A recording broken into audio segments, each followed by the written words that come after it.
A CIA agent, John, watches over a square from the top of a cathedral, along with his partner Ben, who patrols from below. They are on a mission with the objective of keeping an eye on Yevgeny, a Russian secret agent who came to the United States, making sure that the man is just out for a stroll. After several minutes, Yevgeny notices Ben's presence and approaches.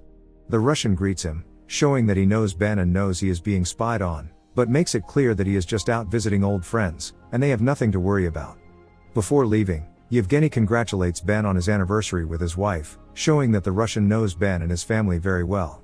Later that night, Ben meets his wife, Farah, at a restaurant to celebrate their wedding anniversary. After a few minutes, the woman enters the building to go to the bathroom, but suddenly and unexpectedly everything explodes, killing her on the spot. Days go by, but Ben can't stop thinking about her. The man goes to her grave every morning to visit her and bring her flowers, wishing that everything would go back to the way it was. Upon returning to work, the CIA inspector tells Ben about his wife. It turns out that Farah used to work for the CIA, but according to the agents, she was into some weird business with the Russians, and they believe they were the ones who killed her. Ben can't believe what they are telling him, assuring him that his wife was an excellent professional and a very important person to the organization, and would never have been involved with the Russians. On his way out of the office, Ben runs into the CIA director, who regrets about Farah and says he will get over it. Upon returning home, Ben investigates the case and discovers that all the media say the explosion was an accident, caused by a gas leak in the building. However, Ben senses that something is wrong, and the next day he goes to the CIA offices, only to find that he has been fired and no longer has access. At that moment, a hacker named Desmond approaches him and tells him to follow him, putting him through. Desmond believes his wife has been murdered, and suspects it is the CIA inspector who is behind it all. With access to a computer at the institution, Desmond obtains a list of all the officers who were around the area on the day of the explosion, and tells Ben that he will investigate his personal computer to see if it is infected or if someone accessed his information. Upon returning home, Ben sets about investigating more about the event, and it doesn't take long for him to remember old times with Farah. Ben remembers one night when they went out to eat at a nice restaurant, and in the middle of dinner Farah gave him a special necklace, asking him to always wear it with him, as it will bring him good luck. Returned in the present, Ben meets John at a cafe for a chat. The man tells him about his suspicions, and believes that his wife's death was no accident. In fact, he's not even sure it was the Russians, and believes that the CIA itself could be behind it all. Upon hearing this, John asks him to calm down, and says that he will do what is in his power to help him discover the truth. On his way out, Ben goes to visit Farah's friend Hitchens, hoping to learn more about his wife in order to figure out her mysterious death. Hitchens doesn't have much to tell him, but assures him that Farah was an excellent person and always did the right thing. The only news is that Farah had quite a bit of money saved up, which she gave to Hitchens every month to take care of for her until she retires, but now that Farah is gone, Hitchens gives all the savings to Ben. In the evening, Ben goes to a casino, where he knows the Russian Yevgeny is. Upon seeing him, the man sits down at his table and they gamble for a while, until Ben simply asks Yevgeny if he is responsible for his wife's death. Yevgeny says he's innocent, and the question doesn't go down well with his men, who quickly go to attack Ben and manage to hold him off. On the other hand, we meet Nick, Ben's son, who is quietly working at home when several CIA agents appear, and tell him he has to come with them. Nick at first refuses, but the agents say that his father Ben sent them, so he finally agrees. At the same time, we see Ben kidnapped by Yevgeny in an abandoned factory. However, the Russian didn't mean to hurt him, and asks him why he thinks it was him who killed his wife. Ben says that it makes sense that a Russian agent would want to kill Farah, since she managed all the CIA's information, but Yevgeny suggests that he look at it from another side, saying that maybe the CIA or the US government itself wanted to get rid of her, because of all the power his wife had. To reinforce this theory, Yevgeny shows him the surveillance cameras from that day, pointing him to a particular guy who was there, who works as a mercenary for the US.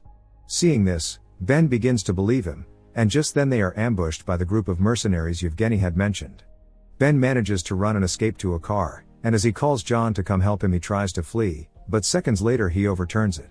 Luckily, John arrives almost instantly, and Ben gets into the car so he can escape.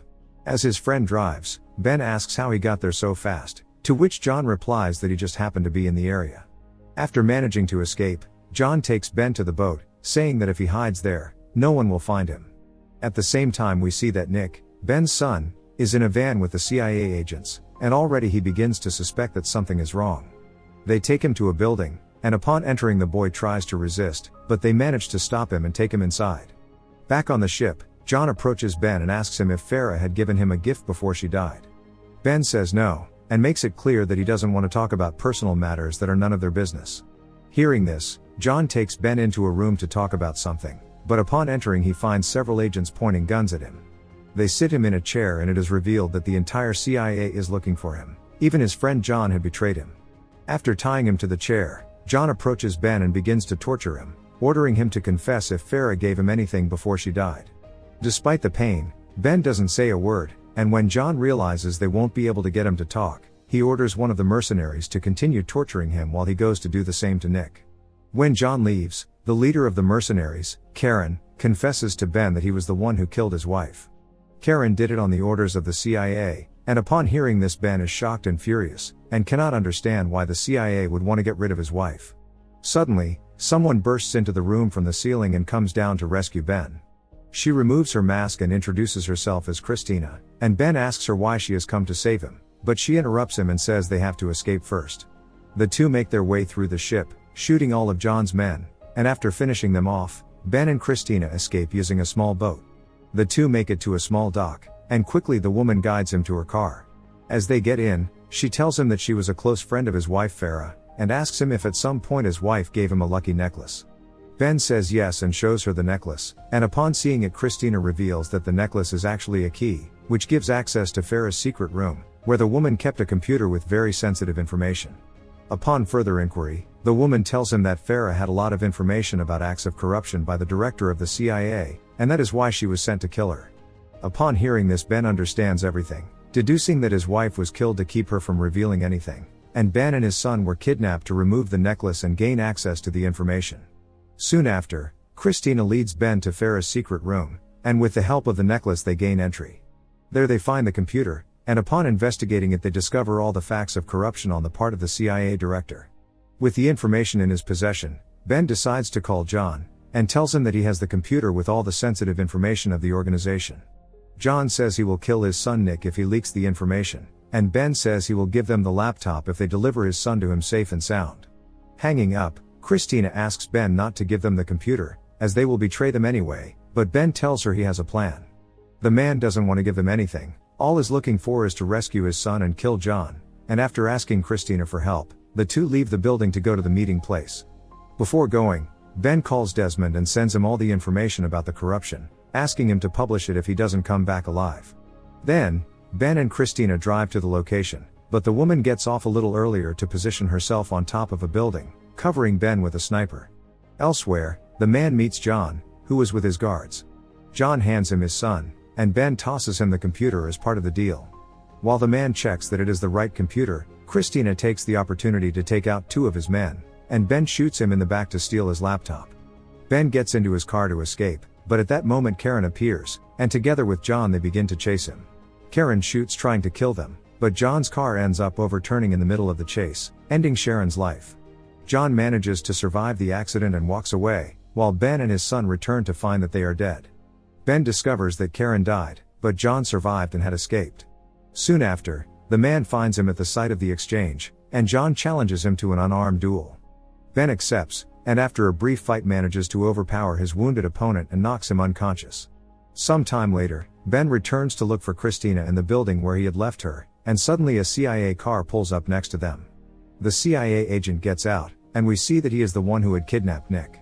However, the man is remorseful and apologizes, saying he never intended to hurt them, so Ben forgives him, but takes the van to make amends. Later that night, Ben calls an unknown person, and asks him to expose all the evidence of corruption on the part of the CIA, at an important meeting tomorrow morning. The next day, the director of the CIA attends the meeting, and in the middle of the talk all the officers' phones, and even the presentation screen are filled with images with evidence of corruption on the part of the director. At the same time, Yevgeny walks through the door and it is revealed that he was the one Ben contacted the night before. Yevgeny exposes all the evidence and audios linking the director to the corruption, and with no way to defend himself, the CIA director is arrested.